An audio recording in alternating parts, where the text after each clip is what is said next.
thousands are expected to attend Victory Day celebrations in Moscow's Red Square on Monday. The annual parade that marks Russia's victory over Nazi Germany in 1945 is a showcase of patriotism for the nation. But there's speculation that President Putin may use this year's event to make a significant announcement about the conflict in Ukraine. Pavel Luzin is a Russian-based independent foreign policy and defence analyst at Riddle. Thanks for coming on the programme this afternoon. Now, Victory Day in Russia tends to be full of pageantry and spectacle. The dress rehearsals indicate more of the same, but Russia's far-off triumph in its war with Ukraine. Yes, the Victory Day in previous decades played a significant role as a symbolic language that maintain their authoritarian governance and that give a feel of immersiveness to the Russian society, an immersiveness of something good.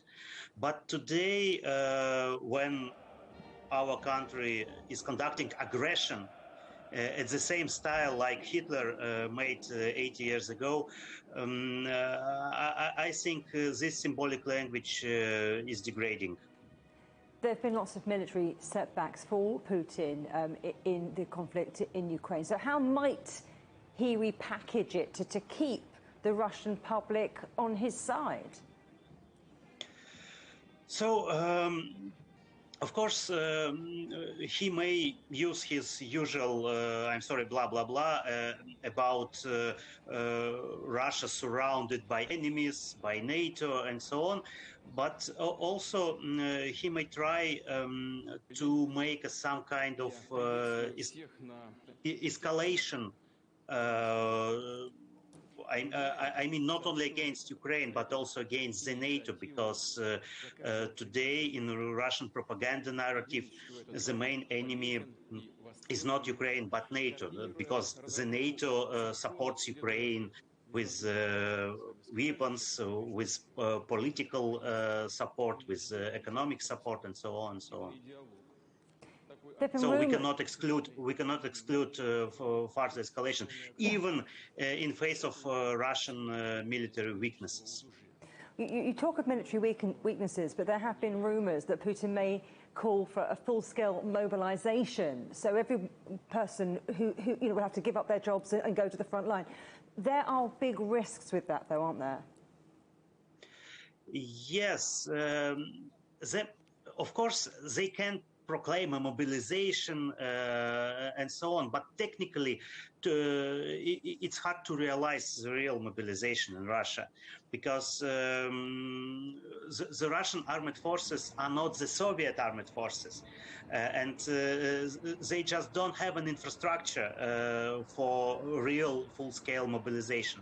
So I think they will not announce a huge mobilization, but of course they will try to get some reservists and to send them at the front line.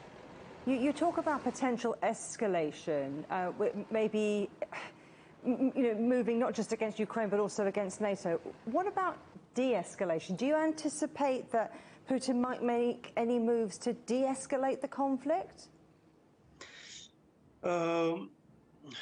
I will be happy if he will announce something like that. But, Russia lost several turning points for de-escalation this conflict. The first turning point was in first hours and maybe in first 3 days of the aggression. Then in several weeks before Bucha, Irpin and other cities of Ukraine where the awful Russian war crimes appeared to be done. Also, Russia lost the last point for de-escalation before the Ramstein summit of NATO defense ministers a couple of weeks ago, when the NATO decided to support Ukraine till the very end, till the day when Russia will be incapable to create a threat to its neighbors and so on. So I'm not sure that the Kremlin currently is ready to de-escalate the conflict. Maybe the only option is that no peace, no war option without any formal agreements and so on, just to take some break to increase some military power capabilities and to conduct another offensive, because today it is today the real de-escalation, the real conflict resolution will be a kind of domestic political suicide for the Kremlin, for Putin himself, for his inner circle. Pavel Luzin, thank you very much for your analysis.